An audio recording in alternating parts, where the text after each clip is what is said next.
Hey everyone, it's Rachel from Desert Blossom Crafts. Today I'm so excited to share my newest pattern with you, this Easter cross wall hanging.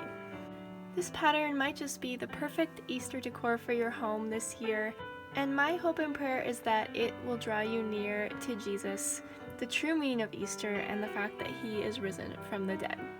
As we get started, I just want to share one quick Bible verse with you, and it's Romans 5:8. But God demonstrates his own love towards us in this: while we were still sinners, Christ died for us. That is the gospel right there, and that is the message that I hope to spread by designing patterns that are centered around Christ. So I hope you guys will grab a hook and come join me as we make this wall hanging.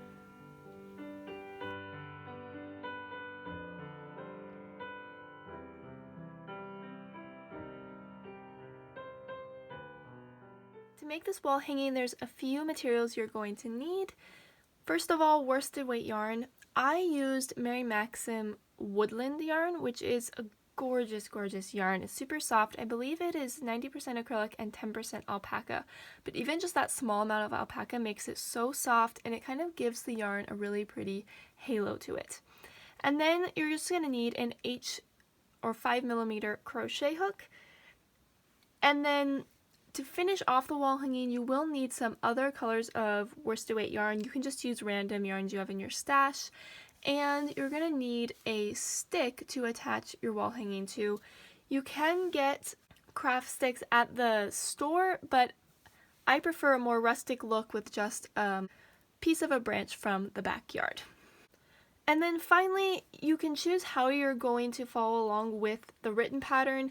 There is a free version available on the blog that mostly just has the written instructions for the color work looking something like this. This is what we're going to follow in this tutorial. If you are a more visual learner, you can of course purchase the ad-free PDF, which includes two really nice color charts that I'll just show you a little portion of here. First, we have a standard color chart with grid lines, and you can just follow along from left to right. And all of this is formatted perfectly for printing, so you can see all the lines really well. And then secondly, we have this other chart, which basically tells you how many you're supposed to do in each color. So row 1 is 40 in white. Row 6, for example, is 15 white, 10 brown, and 15 white. So those are just extra charts that are there for those who purchase the ad-free PDF. All the links for the free and paid versions of this pattern will be down in the description box if you want to follow along there. With those things in mind, we are all ready to get started with the wall hanging. So I've gone ahead and worked up the first few rows. To get started, you're going to make a foundation single crochet row of 40. So this is what it looks like on the base row. This is just foundation single crochet. If you're unfamiliar with this technique, I do have a tutorial in the cards you can check out. If you don't want to use this technique, you can just do 41 chains and then single crochet in the second chain from hook and all the way across, and you'll have that first row like me. And then you just want to work 2 regular rows of regular single crochet. So this basically looks like I have 3 rows of regular single crochet all finished. So row 3 is where the color work starts. The foundation row technically doesn't count as a row, so we're counting this from 1, 2, 3. So here is where it starts. And I've started off by doing 16 still in the main color. So if we look at the pattern right here, we see it says to do 17 main color single crochets and then 6 contrasting color single crochets. So when we change colors like this, we're always going to change on the last single crochet of the previous color. So because we have 17 in the main color to start out, we're going to do 16 and then we're going to change colors on the 17th. So I'll show you that right now. So whenever you change colors, again, this is the last single crochet of the main color, and I'm just going to start my single crochet like this. And then I'm going to grab the end of my contrasting color, and I'm actually going to yarn over with this new color to complete the stitch. So I've just brought it around here, and I'm going to pull through.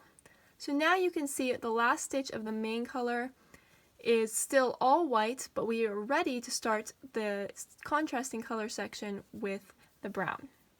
So I'm going to make sure and not grab my cut tail, but grab the tail that is connected to this yarn. And now we can start doing our 6 contrasting colors across. Now, one thing you are going to want to do whenever you work the cross is carry the white in all those stitches. So here's what that looks like. We're going to keep going with the brown, and that's what it looks like. It's just seamless. But here is that white. I'm just crocheting over it for these 6 single crochet. And that is going to ensure that when we're ready to change back to it, it will be right there ready for us. So 4, 5, 6. So now we're at the last single crochet of the contrasting section. So again, we're going to change colors in the same way. We're going to drop that brown, grab the white that we carried, and yarn over. And now we've switched back to the white, and we can continue with the white for the rest of the row. Now, we're not going to carry the brown with us over here. Instead, we're going to leave this brown at the back of the work so that when we come back to the cross, we can just pick it up again. So the rule of thumb to keep in mind here is we're carrying the white across the brown, but we are not carrying the brown across the white. So now I'm just going to complete this row in regular single crochet with the white, and then we're going to turn around and start coming back, and I'll meet you when I get there. So here I have finished this 3rd round, and I've started on the 4th round. If we look at the pattern again, we are now on row 4. This is a wrong side row, and we're going to do 16 main color and 8 contrasting color, and then 16 main color again. So basically, the cross is going to expand a bit, so the brown is going to actually go out to here and have 8 stitches. So you're just going to keep going with your white until right here. So this is the stitch we're going to change on because we want our first brown stitch to be here, so we're going to change 1 stitch before that. So here is my started main color single crochet. Then I'm just grabbing this brown from the back and I'm going to yarn over with it. Then you can just kind of tug your white yarn to make sure that stitch doesn't get too loose. But now we can start with the brown again. So we're doing our first brown in this one, and then we're just working our way across while carrying that white once again.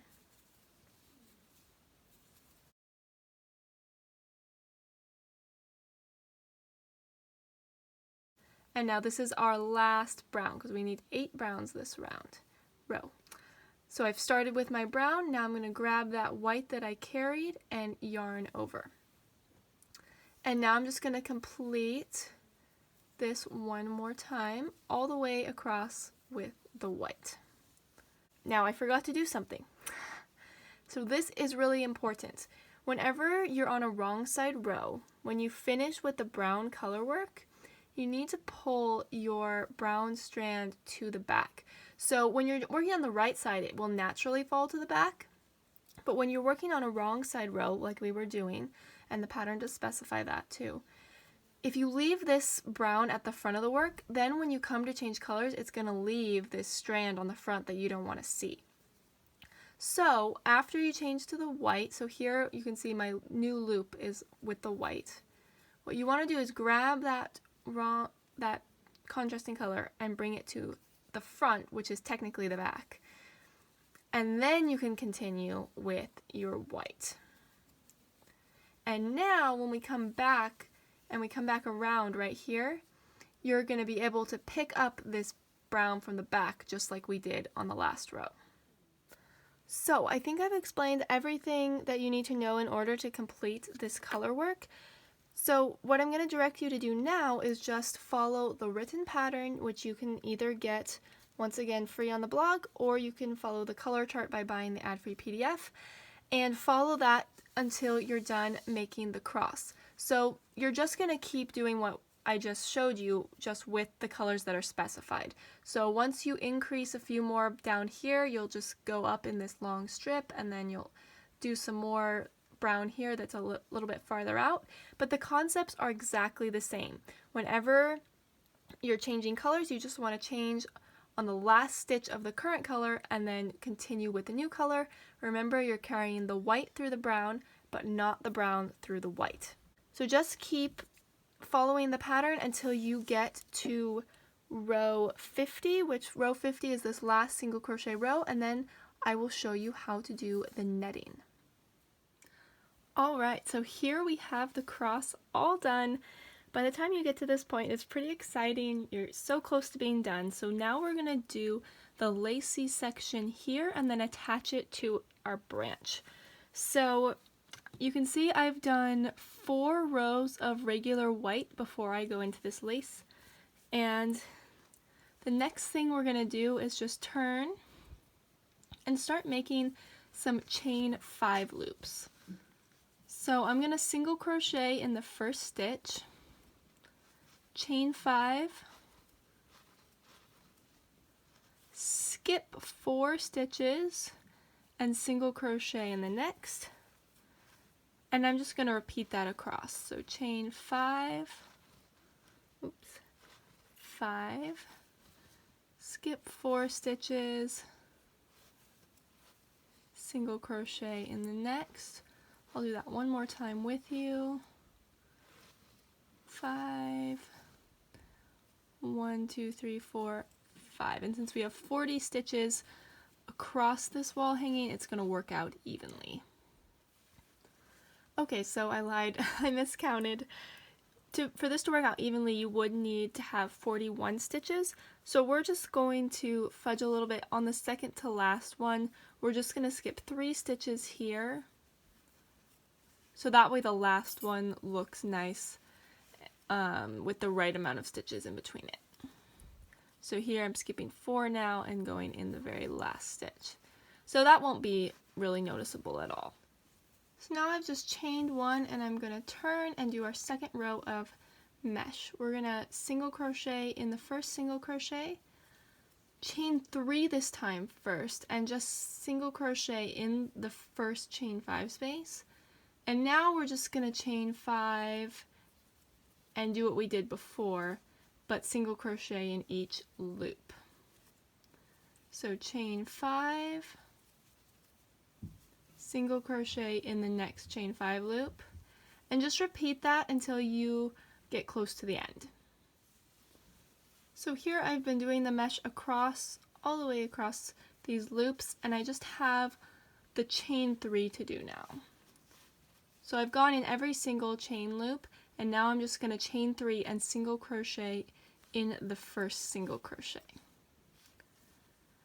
Alright, and now for the last mesh row, we're going to chain 1, turn, single crochet in the first single crochet again. Now this time we're going to do the chain 5 loops again, but we're going to skip this chain 3 space here. So chain 5, skip the chain 3 space and single crochet in the next chain 5. What this allows us to do is it allows us to have the same number of loops in this third row that we did in the first row. So chain 5, 4, 5, single crochet in next, chain 5, single crochet in the next loop, and just repeat that across, and when you get to the end here, you're going to single crochet in the chain 5 and then do one more chain 5 and single crochet here. I'll show you that in a sec. So here I am at the end. This is what it should start looking like. And to finish up, so we've just gone in the last chain 5. Now we're going to chain 5 one last time and single crochet in this very beginning single crochet. And that is the end of your mesh rows. And now you're ready to attach to your stick. Now, just one tip before we do that though, I do recommend stopping here and blocking this, stain blocking it if you're using acrylic yarn like me, where you lay it out, pin it, pin this lace up so you can really see it, and steam it so that all these edges stop curling, because as you can see it's liking to curl a lot. Then after that you can take your stick and do this next part, but I'm just going to show you here so you know how to do it. Now just a note on this stick, you do want to find a stick that's nice and sturdy. You can find one that you like, it doesn't have to be like mine. But just one thing about this one, I am going to trim it, so it is a bit long right now. I would recommend just having a little bit of excess off the edges so the stitches that we do aren't going to fall off, but you don't want it to be too long. This one I'm going to need to trim a bit. To get started, we're going to chain one and turn our work. So this needs to be done on a wrong side row with this wrong side of the wall hanging facing us. Now, what we're going to do, we're going to start by actually chaining 3. So I already have 1, so I'm going to do 2 more. And we're going to make a single crochet in each of the mesh chain 5 loops across, but we're going to catch the stick while we do it. So you're going to start by inserting your hook in the first chain 5 loop, and then put the stick, go ahead and rest it on top. And you do want to do this wherever you want the stitch to lay. So if I were starting with a stick that I knew what size it was already, I would probably go about here towards the end. And then you're just gonna, when you yarn over, you're gonna catch the stick in it and pull up. And then we're gonna make a kind of extended single crochet where we yarn over, and you can see the single crochet is just gonna be tall, and that's okay. It's exactly what we want. So let me just bring it up closer so you can see. There's our single crochet around the stick. From here, I'm just going to chain 5. We're going to do chain 5s in between each one of these. And then we're going to do the same thing. So I'm going to insert my hook in the chain 5 space, put my hook under the stick, catch the yarn around the stick, and pull through that loop, kind of extend the loops up, yarn over, and pull through, and there we have another single crochet. Now chain 5. This is a little bit of a delicate process to do. Well, I can't hold it in a perfect way. But chain 5, and then just keep repeating this. So I'll do it one more time with you. So here is the loop we just went into. We're going to go into this one now. Bring that stick up, yarn over and pull up your loop nice and big, yarn over and complete the single crochet. Now this is the wrong side of the wall hanging, so let's go ahead and turn it over and see what it looks like on the right side. So if I just bring it around here, you can see on the right side what we end up with is just these nice loops, and it looks like we just attached it with these yarn loops, but we're just single crocheting, and then the chain 5s are just hidden in the back here. So you're just going to keep repeating that process all the way across until you get to the end. So here my stick is all finished. As you can see, I have 8 loops of each one being a single crochet across, and I've gone ahead and cut my yarn. The last thing we do need to do is make the handle by joining on a new thing of yarn. So for now, I'm just going to take this and fasten it off. So now we're all ready to do the handle. Just a quick note on why we don't do it with the same strand. I did try just going and doing a chain directly from this and slip stitching over in this loop, but I found that it pulls on the loops too much and it kind of distorts the way we want this lace to look when it's laid out. I found that joining the yarn as we're going to do it made it just look much better. So make a slip knot on your hook, and we're gonna do a single crochet around the stick again and around this loop again. So we're basically going to make one on either side, so a second one in each of the last loops, and that's going to just anchor the handle in a lot better. So I'm going to insert my hook in here and yarn over the stick. This is just the same exact process. And then make your single crochet. So the slip knot will be what completes that single crochet right here. Okay, and then you can take the end and just kind of pull it tight. And now we're just going to chain a bunch until we get over to here. So you can really make your loop as long as you want it to be. I personally am doing 65 chains. So I'm just chaining right from that single crochet that we just made until I have 65. Okay, so here is my finished 65 chains. The last thing we need to do is just make another single crochet right here. So go ahead and take your hook, and we're just going to do the same thing that we did at the beginning right here.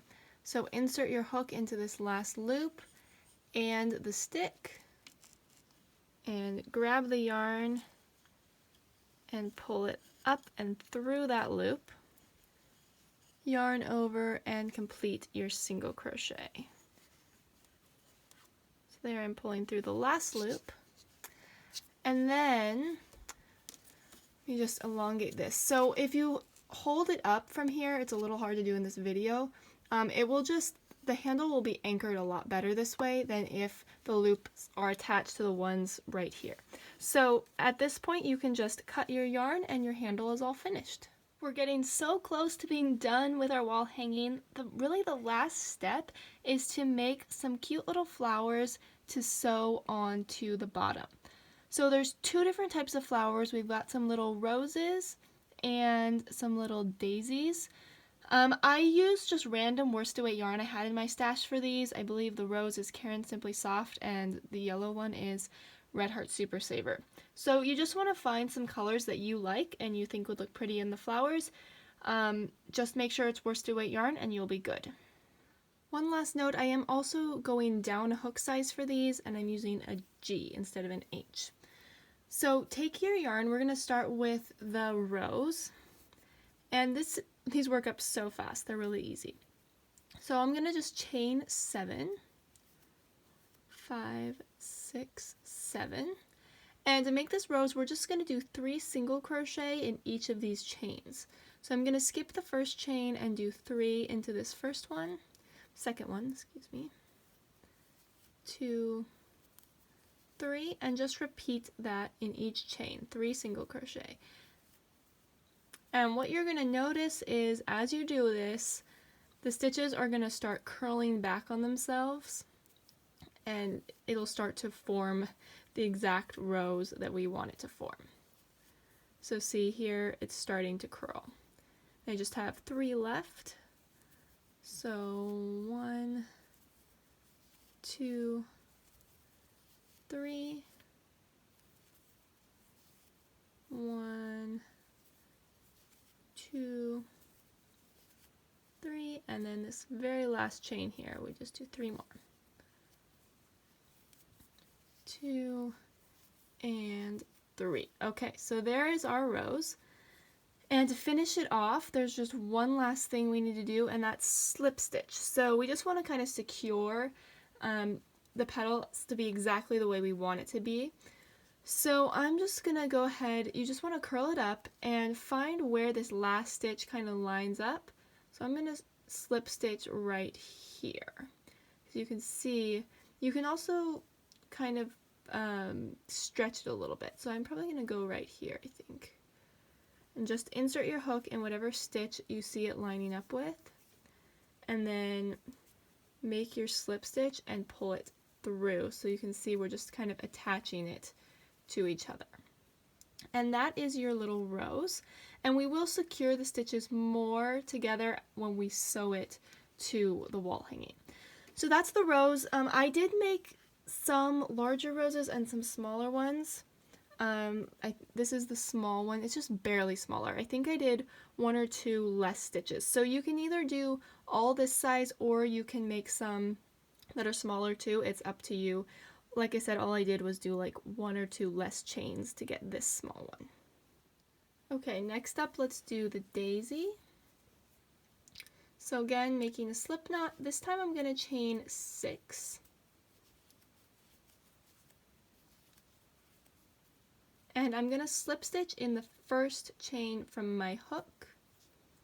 And we're just going to make some more petals by slip stitching in this same stitch. So this one chain, first chain here, is kind of like the anchor stitch that's going to be the center of the flower. So 5 of these chains that we just did count as a petal, and one of them is the center. So now I'm going to chain 5 and slip stitch in the center again. And I'm just going to do that until I have 5 petals. So 1, 2, 3, 4, 5. Slip stitch in that center one. And you can kind of pull these slip stitches tight each time you do them. 5, slip stitch, pull that slip stitch tight, and this is our last, so you can see we have made 4 petals. We're just going to do it one more time. 1, 2, 3, 4, 5, and slip stitch. And just pull that slip stitch tight.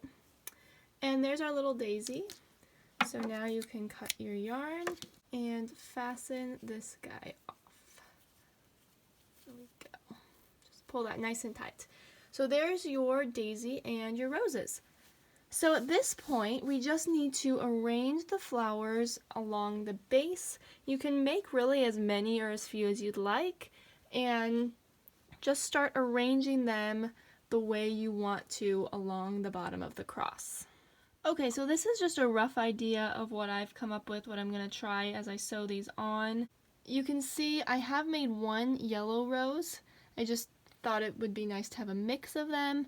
So I have a yellow rose and 2 pink roses and 1 daisy on this side and 2 daisies and 2 different sized pink roses on this side. So you can arrange them however you want. You can make however many you want. Be creative, experiment, make it exactly the way you want it to be. And then I'm probably just going to go grab some pins and pin these down so that when I start sewing them, they don't all fall off. So there really are different ways you can do this. I did go ahead and pin the flowers onto my blocking mat just so I could keep them all in one place, but it is a little bit tricky when you do this because you can't flip the wall hanging over until you've got some sewing done. So this is 3 flowers that I sewn on, and this is what the back looks like. So I'm not going to claim to be some professional seamstress. I'm just doing this the best as I can.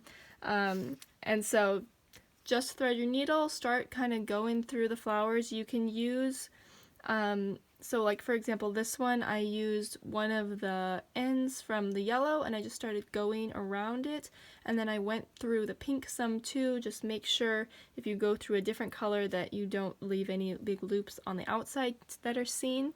But yeah, you just kind of do your best and position them the way you want. So I'll show you a little bit on this other side. So I'll grab my yarn needle and I'll go ahead and just thread it on this rose end.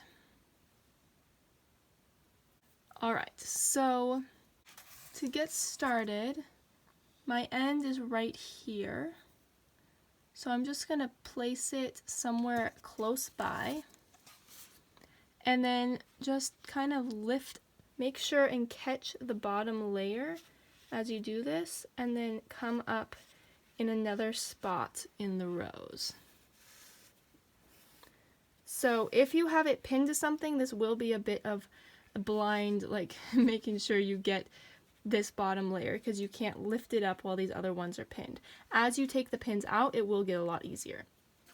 So you're really just going to repeat that. I just wanted to show you one thing with the rose though, because we do have these other layers that can kind of come apart. So as you do this, make sure and kind of go down through the rose in different places so that those different layers just get secured together, so they're not going to kind of come apart. Not that you're really going to be playing with this wall hanging, but you just want to make sure that they're not going to separate over time.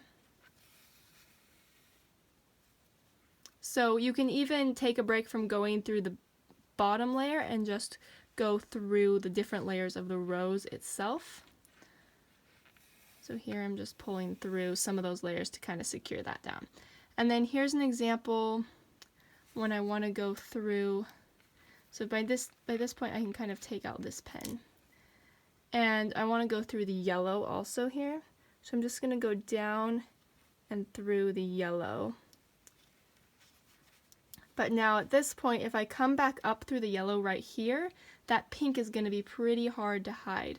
So if you do this, you just want to do it in a place that you'll be able to hide it easily. And for this in particular, since I can't hide it, I'll probably just go back down and through the back. And then it goes right through that yellow one right there. So this is basically the process you just want to repeat and secure those flowers on as best as you can. One last quick note, when you're done with an end, make sure you weave it in. You can kind of go through the flower a few times, but then I also like to just bring the end to the back and weave it through a few stitches just for extra security so that your stitches that you sew don't come out. So here's that where I just wove it through, and then I'm going to cut it right here. So there you have it. That is the cross wall hanging pattern, but the last thing you might want to do is attach fringe to the bottom. If that is the case, I did find I liked it without the fringe and with the fringe, so you can kind of experiment and see what you like better. If you decide you want to add fringe, I've made a separate video to show you how to do that. That is listed up in the cards or in the description box below. And there will be all the details about how I did it, and it's shown specifically on this wall hanging. So if you want to add fringe, go ahead and check that out. But if not, then you are all done with your wall hanging and you are all ready for Easter. Thanks guys so much for watching this video. If you enjoyed it, I sure would appreciate if you gave it a thumbs up and came and subscribed to my channel. I release lots of new crochet patterns and stitch tutorials every week, and I'd love to see you around more. Bye!